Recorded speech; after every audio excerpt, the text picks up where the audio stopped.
Abra sua Bíblia comigo na carta aos Hebreus, o capítulo de número 3, quero ler com os irmãos, do versículo de número 7 até o versículo de número 14. Carta de Paulo não, irmãos, porque alguém vai me criticar porque eu falei Paulo. Não tem a definição do escritor, mas eu acredito que seja Paulo. A carta aos Hebreus, capítulo de número 3, nós iremos ler do versículo de número 7 até o versículo de número 14.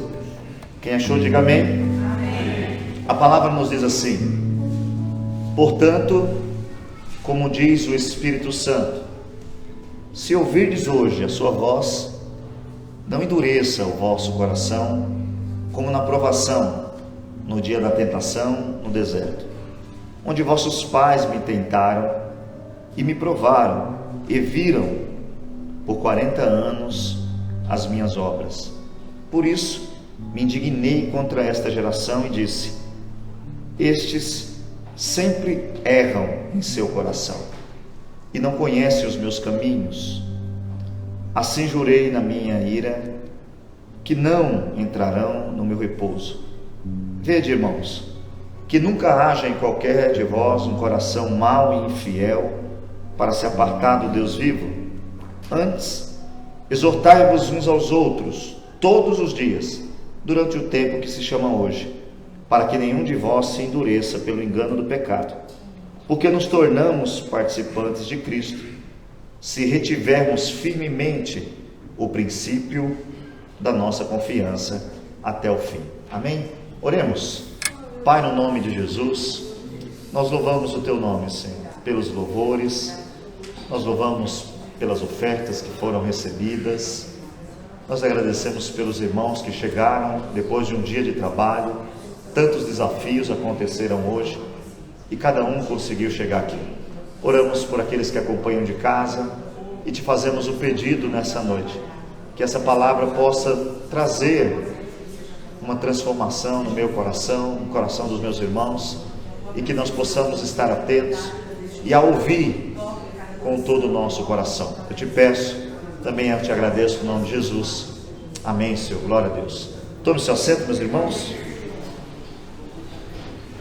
Hoje nós vamos meditar nesse texto que a gente pode chamar ele de um alerta que foi dado para os irmãos hebreus e que a gente também pode fazer uso dele nessa noite, para que nós não venhamos a perder o que temos de mais precioso, que é a nossa verdadeira comunhão com Deus. É um ensino muito antigo, mas que quando nós olhamos a Bíblia, ele se aplica na nossa vida no dia de hoje. Ele é muito real no dia de hoje. Só que nós temos que ter essa sensibilidade de, ao ler esse texto, saber que nós temos, de uma forma muito sutil, muito devagar, nós temos negado a fé cristã no sentido da nossa vida, no sentido do nosso dia a dia, no sentido do nosso querer, da nossa paz interior. Irmãos, o cristianismo verdadeiro, ele traz uma coisa que nenhuma outra religião traz. Ele traz paz, independentemente de qualquer situação que você esteja passando. Se você nasceu de novo, você tem dentro do seu coração paz. E nós temos nesse dia que olhar esse texto e saber que, assim como aqueles irmãos receberam essa palavra, eles já conheciam o Senhor Jesus. E ao olhar aqui rapidamente, eu vejo que todos nós conhecemos a Cristo. Nós já conhecemos o Senhor, nós já sabemos a sua palavra, nós entendemos o que Ele quer para nós. Então, ao olhar esse texto, nós temos que fazer menção que ele está dando um alerta. Esse texto, o escritor estava falando sobre o povo que saiu do Egito. Falava de como eles seguiram Moisés, de como eles foram felizes naquele dia que saíram. E você tem que entender o texto nessa noite, porque ele vai dizer uma coisa que nós temos que ter muito conhecimento, quando ele diz: se você hoje ouvir a voz do Espírito Santo, não endureça o seu coração. Você e eu temos nessa noite uma escolha a fazer. eu posso endurecer meu coração e nada do que for pregado, nada do que for falado vai entrar. Nada do que for dito nessa noite vai fazer diferença na minha vida. Mas se você nessa noite ouvir a voz do Senhor e não endurecer o seu coração, você pode ter hoje a sua vida voltada para uma vida cristã tranquila, de paz e de alegria. O texto diz que nós temos que ver, esse povo começou bem, porque quando saiu, irmãos, todo mundo aqui quando aceitou Jesus, as perspectivas eram outras, e é isso que eu quero pregar nessa noite, trazer isso para os irmãos, o perigo que tem de você se deixar endurecer, de você deixar o teu coração ficar duro. Nós aceitamos a Cristo, esse povo sai todo mundo feliz, atravessa o mar, acaba de atravessar o mar, tem uma festa, tem música. Onde tem música é porque tem festa, tem pandeiro, Miriam com o pandeiro chamando as mulheres para cantar, porque existia uma alegria, existia uma satisfação. Só que esse povo começou bem, só que esse povo terminou mal. Ninguém, a não ser 2 pessoas, desses que saíram, dessa geração, somente 2 deles chegaram ao objetivo final. O restante ficou no caminho. E por que eles ficaram no caminho? Qual a razão de ficar no caminho? Porque muitos irmãos estão ficando pelo caminho. Porque tantos cristãos estão ficando pelo caminho. E eu quero que você abra sua Bíblia aí comigo, que tem um texto que eu quero ler com você, para que a gente não cometa o mesmo pecado que esse povo cometeu. Sabemos que uma dificuldade, irmãos, isso daqui para quem, eu não digo para você que está atrás de um movimento, entendeu? Quem está atrás de um movimento, mas eu digo assim, eu não sei você, mas eu faço uma cobrança sempre pessoal. Eu acho que não tem nada a ver eu ver em você o que eu não vejo em mim, eu pedir para você o que eu não peço para mim. É meio sem sentido isso. O cristianismo, ao mesmo tempo que ele é comunitário, ele é muito singular. Tu, Valdomiro, depois que você vai para os nós, ele, ela, mas primeiro temos que olhar para dentro de nós, e nesse tempo temos uma dificuldade de ouvir mensagens que não falam de vitória. Estamos procurando mensagens que digam, vai vencer, e isso não tem pecado nenhum, porque nós já somos mais do que vencedores em Cristo Jesus. Então vitória é uma coisa que o crente vive, mas a vitória ela não pode ser baseada numa vida mundana. E quando se fala de pecado, a gente não gosta de pregar, a gente não gosta de falar, a gente prefere que não se toque nesse assunto. Às vezes, como pastor, alguns pastores nos dão conselhos, eles dizem, não toca nesse assunto, porque esse assunto tira pessoas da igreja.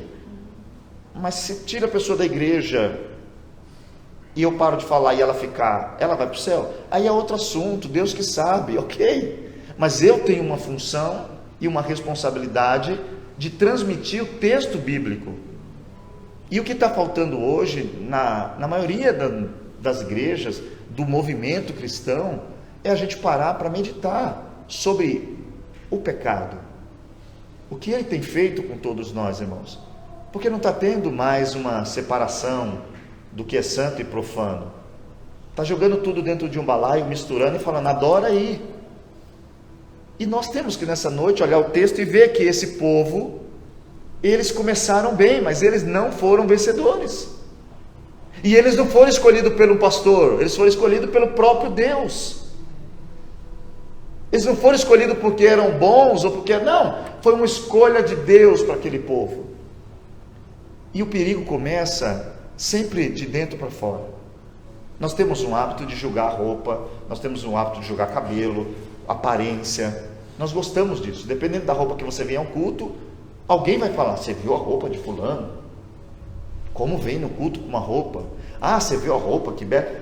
Temos uma impressão de santidade que não é que ela está desconectada. Quem é santo sabe como se vestir. Não é desconexo. Mas nem todo mundo que está bem vestido é santo. Só que como foi vendido uma propaganda, como é que eu me desfaço? Me vestindo bem, dando glória a Deus, dando aleluia. Tem muita gente que se disfarça assim. Se todo mundo vê eu no culto dando glória a Deus, glória, alguém olha e fala, esse cara é santo demais, meu Deus do céu. Ele não para, mas não é essa a santidade. E o texto diz que esse povo, quando sai, o Senhor vai provar o que eles têm no coração. Se hoje você ouvir a voz do Espírito Santo, não endureça o seu coração. Quando você abre a Bíblia em Deuteronômio, eu quero que você abra aí comigo, no capítulo de número 8, mesmo passando aqui, eu peço que você abra, porque aí você vai se familiarizando com os textos bíblicos, e a cada dia vai ficando mais fácil manejar o texto. A Bíblia diz assim, Deuteronômio capítulo 8, o versículo de número 2. Os irmãos acharam? Porque nós não podemos cometer esse mesmo erro.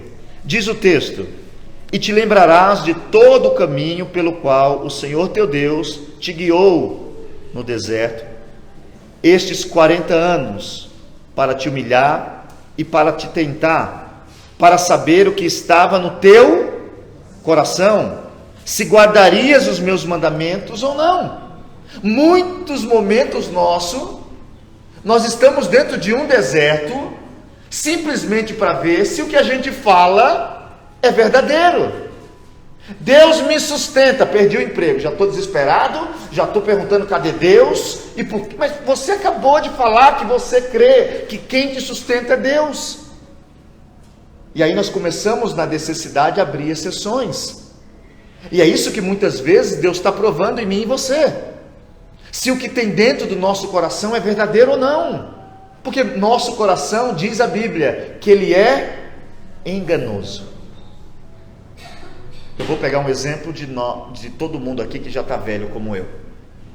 Eu lembro quando a gente era mais novo, eu vou usar isso para você entender como que o coração é. As mulheres às vezes mais. Quantos meninos na escola com 7, 8 anos a gente falou, é o homem da minha vida, estou apaixonada. 15 anos, meu Deus, é a mulher da minha vida. Deu 3 minutos, não gosta mais. Aí quando olha para trás fala o quê? Misericórdia, como eu pude gostar daquilo. Ou não é assim? É um exemplo pequeno, mas em tudo na vida é assim. Muitas vezes queremos tanto uma coisa, quando pegamos ela na mão, não queremos mais. Eu sofri tanto por isso. Era isso que tinha a me oferecer. Então nosso coração é enganoso. E esse povo, eles tinham que ser provados e testados para ver o que está no coração. E nós, não tem como dizer que eu tenho fé se eu não passo por luta. Eu confio que Deus me sustenta. Aí as lutas estão vindo, te atacando. É o momento de usar a fé. A Bíblia diz que a fé, ela é o escudo. Isso quer dizer, o que nos protege dos ataques é a fé. Porque tudo diz não, mas a fé diz sim. Então você não para, você continua. Todas as estatísticas provam que não vai dar certo, mas a promessa unida com a fé diz vai dar certo. Então você não para, você continua. E aí nós vamos mais à frente. Eu quero que você abra a sua Bíblia comigo em Atos dos Apóstolos, capítulo número 7 e o versículo de número 39. Abra aí. Você se lembra que lá em Hebreus, quando nós lemos, disse que esse povo erra no coração. E tem esse texto que traz luz para esse momento de Israel, Atos dos Apóstolos, capítulo 7. Eu quero ler o verso 39 só para que os irmãos entendam. Acharam? Ao qual nossos pais não quiseram obedecer, antes o rejeitaram, e em seu coração retornaram ao Egito. Esse texto, Estevão está trazendo uma mensagem, falando de como que foi a chegada de Cristo.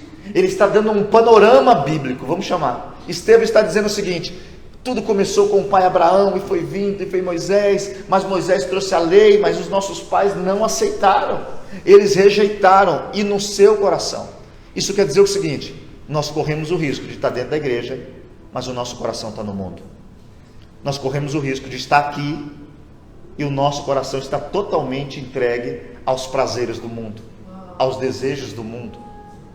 E nós temos que ter nessa noite uma preocupação, porque se você está aqui dentro e o teu coração está preso ao mundo, você corre um grande risco.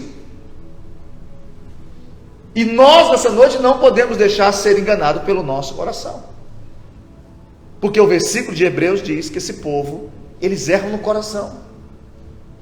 Ninguém começa a errar, irmãos, com a boca, porque a boca fala do que o coração está cheio.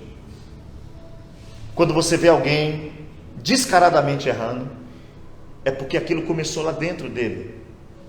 E a gente não se... Sabe por que a gente não se incomoda enquanto está aqui dentro? Isso é uma coisa que a gente tem que orar nessa noite, porque isso está acontecendo. E às vezes a gente fala, puxa vida, logo essa pessoa estava com tanta expectativa, e eu e você não estamos ausentes disso. Eu e você não somos uma exceção. É porque quando tu está aqui dentro, ninguém vê. Você odeia alguém, está aqui dentro, mas ninguém está vendo. Então você chega num ambiente tranquilo. Só que aquilo, se não for tratado, vai te fazer odiar visivelmente daqui um dia. Se eu e você não abrir os olhos e entender que o pecado começa dentro do coração, daqui a pouco ele vai ser executado pela carne. E o conselho, mais uma vez, se você hoje ouvir a voz do Senhor, através do Espírito Santo, não endureça o seu coração. Esse povo tem um coração duro, tem um coração muito duro, e quando você endurece o coração, você vai começar a provar Deus, você vai começar a rejeitar Deus. Irmãos, e um coração duro é complicado. Um coração duro é complicado. Mas abra sua Bíblia comigo, eu quero ler um texto bíblico com você, para que a gente possa entender que nós temos que ir um pouco além, nós temos que ir um pouco avante. Volte lá em Hebreus. A gente tem hoje medo, e a gente busca isso, e eu quero que você entenda o que eu estou falando. Volta lá em Hebreus 3.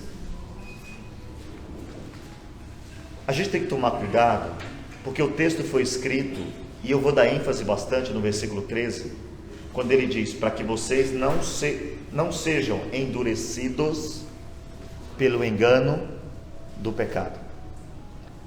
Ninguém aqui quer ser alcoólatra, ninguém aqui quer ser imoral, reconhecido como alcoólatra, e nós lutamos contra isso no nosso meio, mas muitas vezes a gente não está preocupado se nós somos duros, se nós somos pessoas que são duras, não aceitam ser direcionados, não aceitam ser moldados, e aí nós se preocupamos, porque vai ter mais chance e mais perspectiva para um alcoólatra do que para um duro de coração.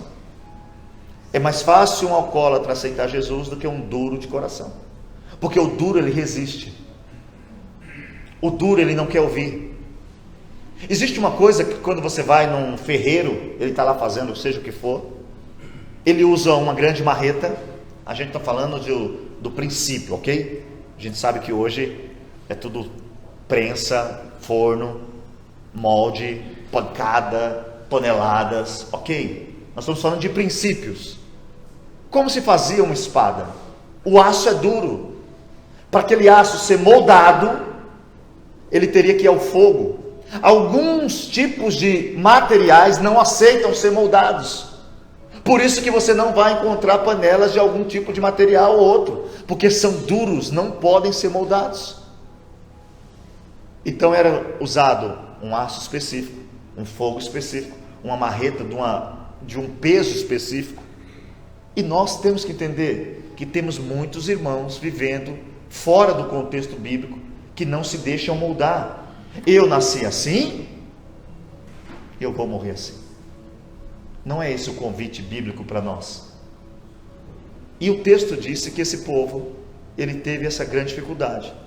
Eles não se deixaram moldar, porque eles endureceram o coração. E você nessa noite tem que dar uma olhadinha como está teu coração.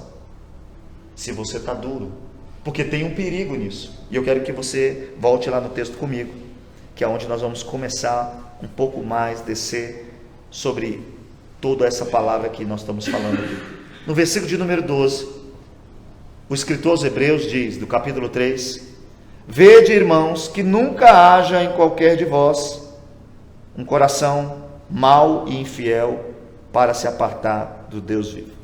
Aqui existe um grande alerta, que é o final, que é eu e você se endurecer. Os irmãos que trabalham aqui, eu lembro que eles foram fazer algum serviço aqui, tem um produto que tem que ser experiente, porque faz, aplica e já seca. Não dá tempo. Se vacilar, fica na panela. Na panela não, irmãos, panela. Fica na vasilha, fica no balde, fica no recipiente, porque ele é de aplicação rápida. E a preocupação do escritor é que eu e você temos que ter esse sentimento hoje. É o que eu quero pontuar primeiro. É o grande perigo de você estar ficando duro, não aceitar mais conselho, não aceitar mais ser moldado. E você quer morrer em qualquer área da sua vida, é quando você acha que você já sabe tudo, quando você acha que por aí está bom. Você não vai para lugar nenhum desse jeito. Se você acha que você não pode mais ser aconselhado, e nós estamos cheios de gente assim, porque como eu tenho 30 anos de igreja, não vou deixar me moldar. Paulo diz uma coisa a Timóteo, que em vez em quando eu enfrento, agora nem tanto, né? Já estou um pouco, já virei a casinha dos 40, então agora vai mais para frente. Mas às vezes os velhos, eles têm muita dificuldade de ouvir um conselho de um novo, porque eles se acham conhecedores de tudo. Por isso que Paulo, quando vai a Timóteo, ele diz: Timóteo, ninguém despreze a tua mocidade, mas você seja exemplo dos fiéis. E nós temos que entender isso. Nós não podemos chegar numa situação e dizer: não, eu não quero mais falar com ninguém, ninguém tem nada para me ensinar. Porque se você fizer isso, você está indo no caminho do povo de Israel, você está no meio de Deus, você está vendo Deus operar, mas você não vai chegar no objetivo que Deus quer para você. E às vezes você está numa luta muito grande, e irmãos, entenda uma coisa: sempre vai ser mais fácil dizer que a culpa foi de Deus, sempre vai ser mais fácil dizer que a culpa foi do meu irmão.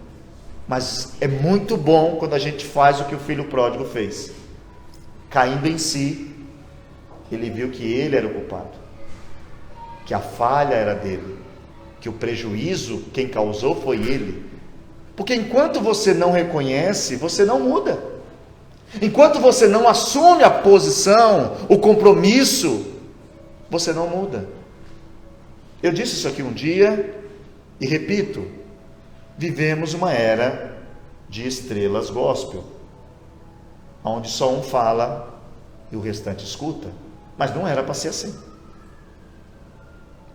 Era para todos falarem. Mas a Bíblia vai dar ordem para quem vai falar. Aí nós queremos falar, todos querem falar, mas não querem ser santos, não querem ter vida exemplar, não querem sofrer para ajudar alguém, não se submetem à lei de Deus, não se submete à lei dos homens. Então a Bíblia diz que esses não podem falar. Mas o ideal seria se todos nós estivéssemos falando de Jesus. E aí a religião criou um problema, porque disse que Jesus só pode ser falado no púlpito. Aí às vezes nós temos muito de Jesus para falar aqui, mas não temos nada para falar de Jesus em casa, não temos nada para falar de Jesus no trabalho, no ônibus. E este mal está trazendo um grande problema, que nós vivemos às vezes fechado em um clube, que se fala de alguma coisa, não se pratica o que se fala, e isso vai gerando cristãos endurecidos, que não aceitam mais nada, escutam a palavra, mas ela não faz efeito. E eu quero que você nessa noite vasculhe seu coração. Só você pode olhar seu coração. E se você estiver vendo ele errado, tem uma palavra de Deus para você, porque tem o Espírito Santo que te olha. Paulo diz: eu não julgo nem a mim mesmo, porque o meu julgamento quanto a mim, ele é muito falho. Se coloque na mão de Deus essa noite, apresente o seu coração na mão de Deus essa noite, porque Ele pode mudar quem você é, transformar quem você é, ajudar você a ser transformado. Abra sua Bíblia aí, por gentileza. Hebreus capítulo 3 e o verso 12. Quais são as orientações? O seu coração, ele não pode ser um coração mau e nem um coração infiel. Aqui é uma conotação de estar no meio, mas não considerar a palavra. Aqui está sendo, não está dizendo que eles eram aquilo. Ninguém vai dizer assim, você é um coração. Não, que nunca haja, é futuro. Ele está dando um conselho. E nós temos perdido oportunidades de aplicar os conselhos bíblicos. E eu e você nessa noite não podemos achar que somos livres desse problema. Ah, pastor, mas eu estou bem, não precisava estar ouvindo isso. Será que você está bem? Como eu disse aqui, Deus está vendo o teu coração. Abra um texto de Apocalipse, capítulo 3, versículo número 11. Veja o que diz o texto bíblico.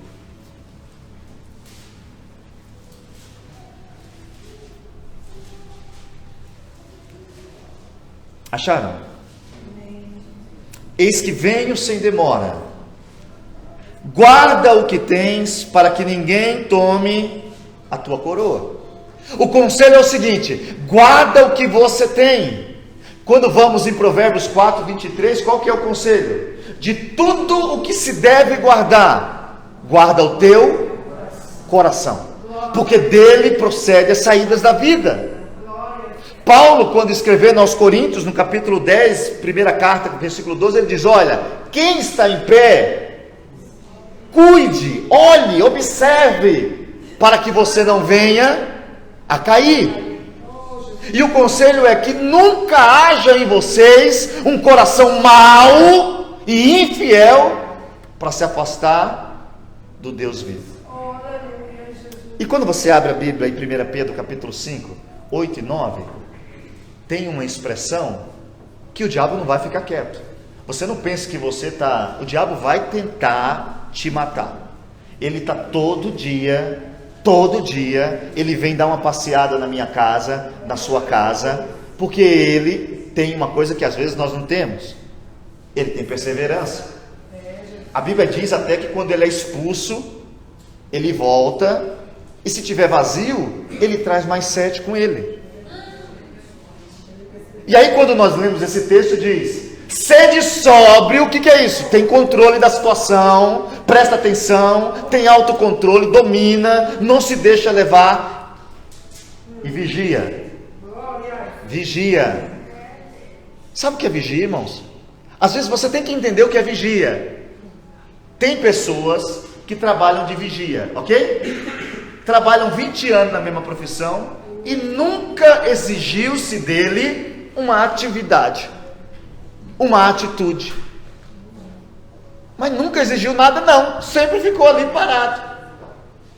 Um amigo meu é vigia de banco, fecha-se o banco, ele fica lá sentadinho, já faz 15 anos que ele está lá, nunca o banco foi assaltado, nunca disparou o alarme com ele. Quer dizer o quê? Ele nunca fez nada no serviço dele.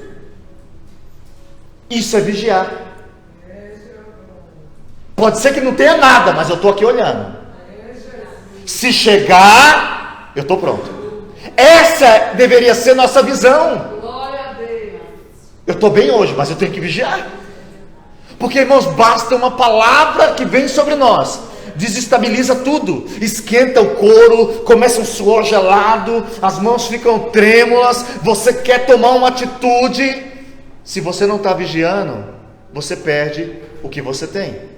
É por isso que o conselho é: guarda o que você tem, guarda o teu coração, vigia, porque o diabo, vosso adversário, ele está em derredor, buscando quem ele pode tragar. Quer dizer o seguinte: quando você está ali, o diabo está nas redondezas olhando, ele está cercando. Quando ele vê uma situação que pode te levar a pecar, ele fala: agora eu pego. Mas se você estiver sóbrio, o que é isso? Estou no controle da situação, eu sei o que está acontecendo, eu estou vigiando. Tome uma posição nessa noite, porque o perigo de endurecer o teu coração, ele é um perigo real. Se você não vigiar, pode ser que amanhã ou depois você esteja com o seu coração duro. Mas o texto vai nos dizer que o meu e o seu coração devem ser guardados. E aí, dentro desse ser mau, infiel, é uma mistura. Eu duvido, eu sou descuidado e eu estou no meio. Essa é a distância de Deus. Porque se você sair, irmãos, tirando aquele que é ateu, tirando aquele que é satanista, todo mundo crê em Deus. Às vezes você fala para alguém, quer aceitar Jesus? Não, mas eu já tenho Jesus. E se você insistir, ela até briga com você. Então, não é essa questão de ter Deus, é de saber se você confia nele, se você crê nele, se quando você escuta a sua palavra, você crê ou você duvida. Qual é o nosso relacionamento com Deus nessa noite? O que eu e você pensa de Deus nessa noite? Qual é o nosso sentimento? Porque o mundo está dizendo a todo instante, não adianta crer, não vai dar nada certo, esse negócio de igreja é tudo uma mentira. Mas não é, irmãos, isso daqui não é que é mentira, só que isso aqui é para quem crê, quem acredita. O evangelho é para quem crê. Quem crê é perdoado, quem crê recebe paz, quem crê renova. Mas quem não crê, duvida. Quem não crê, não caminha. Quem não crê, desiste. Abra sua Bíblia, por gentileza, quero queimar um texto com você. Porque abra aí Salmo 27, 4, por favor. Tem uma parte do texto de Hebreus, vai procurando aí os Salmos, que eu vou só mencionar, onde ele disse uma coisa que a gente tem que pensar nisso, quando ele diz ali no versículo de número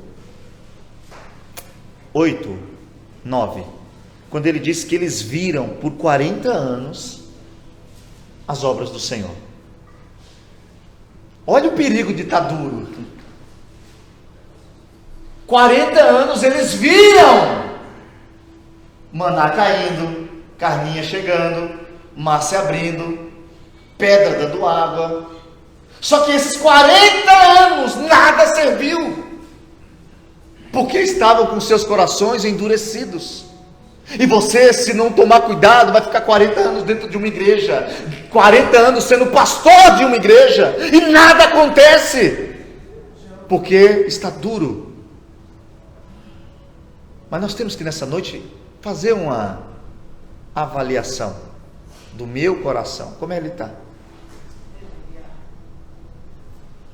E aí ele diz uma coisa, que você vai ler aí no Salmo daqui a pouco, mas ele vai dizer uma coisa: por isso me indignei contra eles. E no versículo de número 13, quando ele diz, durante o tempo que se chama hoje, quando ele diz, exortai-vos uns aos outros durante o tempo que se chama hoje. O que tira a nossa paz hoje? É amanhã, ou não é verdade? Nós estamos perdendo a paz por causa do amanhã, irmãos. Tem gente que tem comida hoje, tem roupa hoje, mas está preocupado com amanhã. Uma vez eu li essa frase, e é uma verdade: nunca vai existir amanhã. Você sabia disso? O amanhã não existe.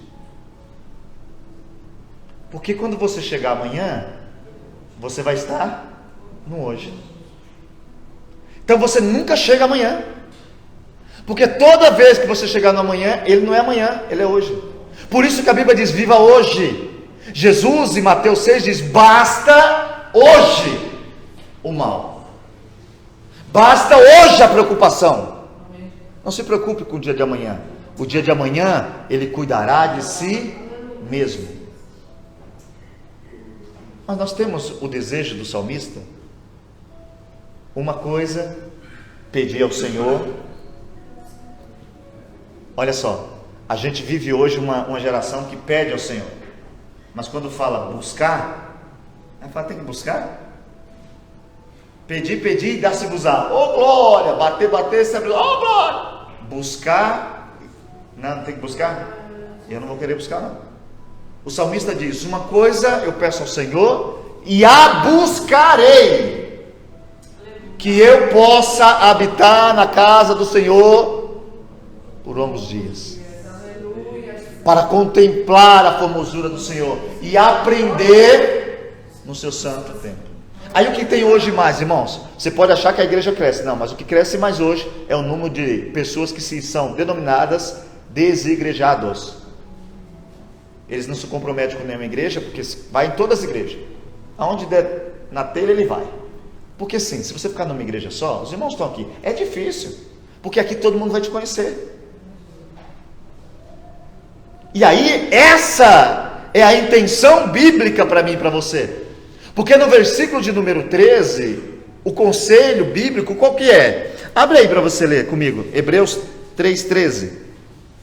Que ao invés de ter um coração mau, ao invés de ter um coração distante de Deus, isolado de Deus, o que a gente tem que ter? Versículo 13.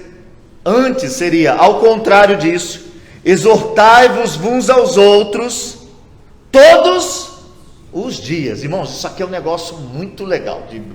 Às vezes, se você pensar, é você olhar para um irmão. Eu não tenho costume de fazer isso, não, mas vamos lá. Olha para o irmão que está do seu lado aí. Eu nunca fiz isso, vou fazer a primeira vez. Sempre tem a primeira. Se não tiver alguém do seu lado, olha para quem está do lado, olha, dá uma olhadinha para alguém e diz para ele: continua. Não é hora de desistir, não. Deus mandou seu filho Jesus. Jesus morreu por você. Talvez o engano do pecado quer te iludir. Isso é exortar todo dia. Por que você está com esse rosto triste hoje, meu irmão? Dê um glória a Deus. O problema é que a gente está entrando dentro da igreja e não entendendo o que é ser igreja. Viu alguém triste, não é para falar: você viu fulano? É para ir até ele.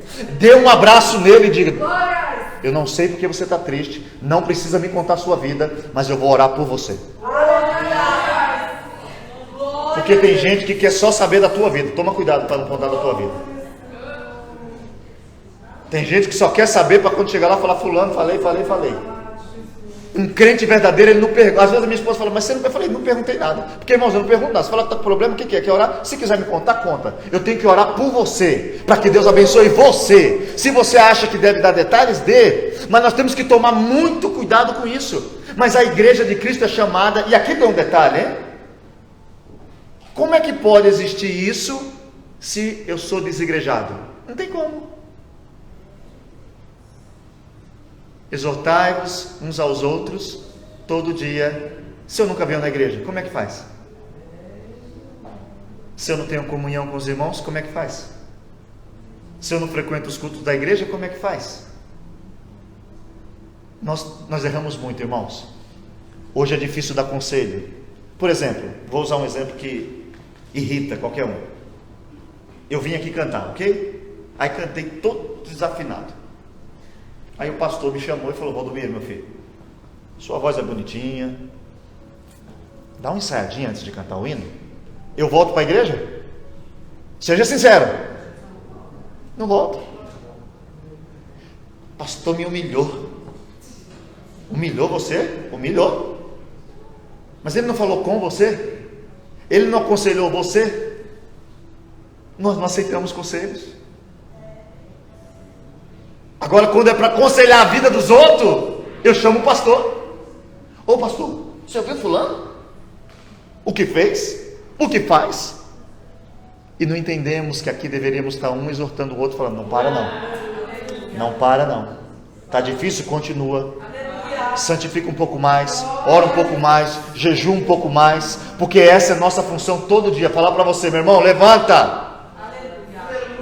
Tem um irmão que perguntou para mim: o senhor não se cansa de mandar mensagem e ninguém responder?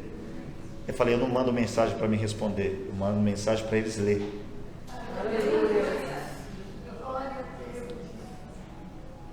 O problema é que a gente quer ser bajulado.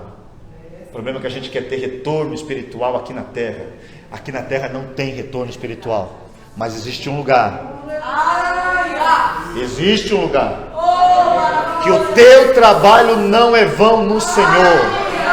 Lá ninguém vai tirar o que você fez. Lá tem uma coisa chamada galardão.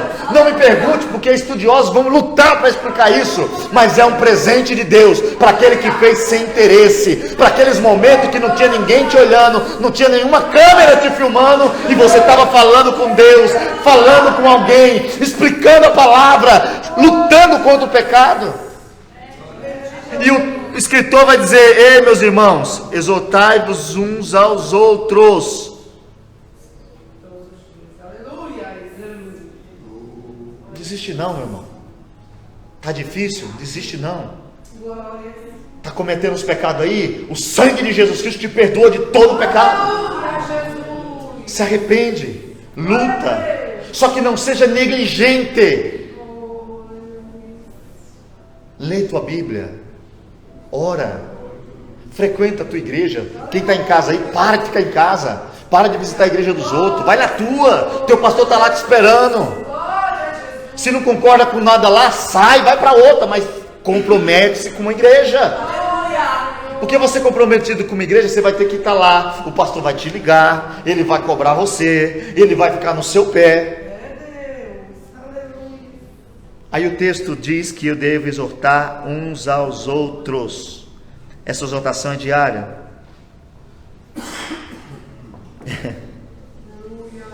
Irmãos, existe uma coisa que eu até coloquei aqui. Se ele está dizendo para que vocês não se endureçam, quer dizer que eu não estou duro. Ok? Amém. Ninguém aceitou Jesus dizendo, aquele irmão não fica a cara dele. Ninguém aceitou Jesus dizendo, não gostei da liturgia do culto. Ninguém aceita Jesus dizendo, não gostei daquele hino. Ninguém nasce com rancor. Até essas pessoas que estão por aí, que vocês conhecem aqui em Torino, que saíram da igreja, falam mal da igreja, até eles não eram assim. Eles não eram assim. Talvez você está aí cheio de dureza no teu coração, mas o Senhor quer tirar essa dureza hoje. Talvez você está cheio de decepção no teu coração, mas Ele quer tirar isso do teu coração nessa noite. Porque o diabo vai usar de artimanha. O diabo vai fazer de tudo para que você e eu caia no laço do engano, da dureza. E ninguém nasceu duro, irmãos. Então não ignore isso. Use o que a Bíblia diz, o escudo da fé. Use isso na sua vida. Use, por favor. Porque se você quer saber se você está duro, está chorando? Na presença de Deus, ok? Que a gente chora de emoção, né? Depois que eu assisti um filme com meu filho uma vez, chorei, eu falei, nossa, nós não vale nada. Eu chorei assistindo Toy Story. É porque, como pai, eu assisti o 1, o 2. No 3, o Andy vai embora e largou o Woody e o Buzz. Como não chorar? Aí alguém fala, esse pastor não é crente. Nós somos muito emocionais. Só que Cristo não é só uma emoção, Ele é a nossa vida. E você nessa noite tem que entender isso. Se a história de Jesus não te comove mais, se os louvores do culto só te irritam o barulho, se alguém dando glória a Deus só te incomoda, se a sua boca não se abre mais para dizer amém, se você não tem coragem mais de se mover e falar, eu vou estar em tudo, o que tem para fazer? Me ajuda. Veja que você está indo numa rota. Se quando você vê a cruz de Cristo, aquilo não te impacta. Quando você vê Ele numa cruz cheio de sangue, pedindo água, alguém coloca um vinagre na boca dele, Ele cospe aquilo, alguém zomba dele, alguém diz... Se isso não comove o teu coração, se aquelas palavras que Ele disse na cruz, está consumado. Se isso não te comove mais, se quando você lê Isaías dizendo, olha, ele foi levado por um lugar que não era dele, ele foi morto por mim, mas ele foi calado. Mas Isaías também disse que ele vai olhar o que ele fez, ele vai se alegrar pelo que ele fez. E eu quero que você nessa noite pare de dar crédito para o diabo, comece a ouvir o que Cristo fez por você. Para de deixar o teu coração aí, ó, nessa dureza. Sabe do ferro que o fogo deixava molinho? Enchei-vos do Espírito. João disse uma coisa: eu vou batizar com água, mas vem um aí que batiza vocês com fogo. Esse fogo faz seu coração derreter. Esse fogo faz você ficar mole na presença dele. Mas existe o perigo de ficarmos duros. E o diabo vai usar o que para nos deixar duros, irmãos? O pecado. Abra sua Bíblia, por gentileza.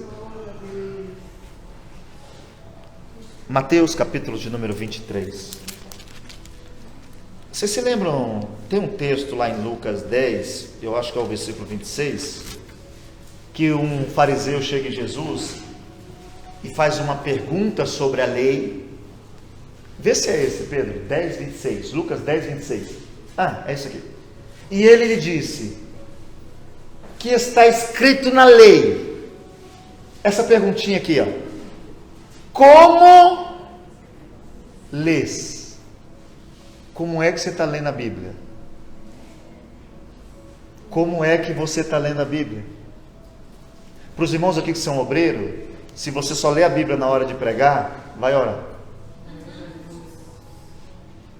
Se só lê a Bíblia na hora de ter uma oportunidade, vai orar. Porque dependendo de como você estiver lendo, a interpretação é errada, o caminho é errado, e você vai se enganar. Mas olha o que Jesus diz em Mateus 23. Abra lá. Eu só preciso achar eu, né? Nós temos que tomar cuidado, porque a causa desse endurecimento, ele é o pecado. Em Mateus capítulo 23, verso 1. Eu vou ler até o 4. Podemos ler? Então falou Jesus à multidão e aos seus discípulos, dizendo: na cadeira de Moisés estão sentados os escribas e os fariseus. Observai, pois, e praticai tudo o que vos disser, mas não procedais em conformidade com as suas obras, porque dizem,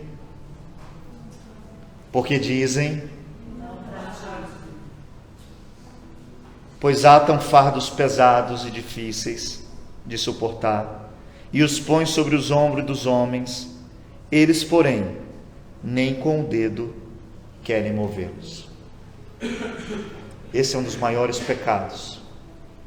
É quando a sua inteligência diz que o texto bíblico é certo, quando você diz que ele é certo, mas quando na hora de agir você age totalmente contrário ao que o texto bíblico diz.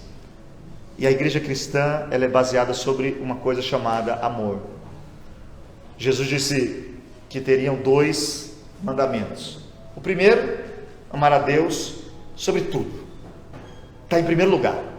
Não tem negócio. Está Deus e aqui. Não, Deus. É tudo Deus? É tudo Deus. Ele está em primeiro lugar. Aí depois, amar ao próximo como você. Então, o cristianismo, quem chega diz, eles amam. Aí nós temos dentro desse cristianismo, pai, mãe que odeiam-se, filhos que odeiam pais, pais que odeiam mães, irmãos que odeiam irmãos, irmãos que falam mal de irmãos, irmãos que guerreiam contra irmãos, irmãos que fofocam da vida dos outros, crentes que sabem que mentir é pecado, mas mentem a todo vapor, mentem por tudo. Tem até aqueles que não podem ficar fora da conversa. Você falou de agulha, ele tem uma história de agulha, nem que ele tenha que fingi-la para ele participar, para ele se envolver. Isso é prejudicial. E Jesus disse: não faça isso. Não sejam como os fariseus que falam, que colocam julgo. Quem não lembra quem é antigo de igreja sabe, os pastores que proibiram televisão na igreja, mas em casa eles assistiam. Aí quando alguém falava: mas pastor, você está assistindo televisão? Eu preciso me informar, meu filho. Esse é um pecado. Esse é um grande pecado. A gente aponta o dedo para os outros, mas a gente não faz o que a gente aponta. A gente manda fazer, mas a gente não faz. A gente fala: ora por mim, mas a gente não ora por ninguém. Alguém pede oração por nós, a gente fala, vou orar. A gente não ora, não lembra. Aí quando a pessoa recebe a vitória, vem falar conosco, a gente ainda tem a capacidade de dizer, eu sabia que eu estou vitória, orei tanto por aquilo. E o diabo fica vendo isso de fora e fala, eles estão como Jesus não quer, do jeito que eu quero. Mas Jesus diz, não seja como os fariseus. Se alguém pedir oração para você, você tem que ser sincero e dizer, se eu lembrar eu vou orar. Se eu não lembrar, me despiade. A gente prefere mentir. Mas o conselho é que você não faça isso. Em Atos 17:30 tem um texto gostoso para nós. Deus não leva em conta o tempo da ignorância. Agora, quem aqui nessa noite, qual de nós somos ignorantes? Tem uma diferença de ignorante e negligente. Ignorante é aquele que não ouviu. Negligente é o que escuta e ignora. Nós não podemos ser negligentes. O que você fez, irmão, sem saber, fica tranquilo. Irmão, sabe o que é tranquilo? Eu não sabia. Tudo, pastor, tudo. Mas o que você faz, sabendo, consciente, eu estou errando, mas eu vou ir. É muita graça.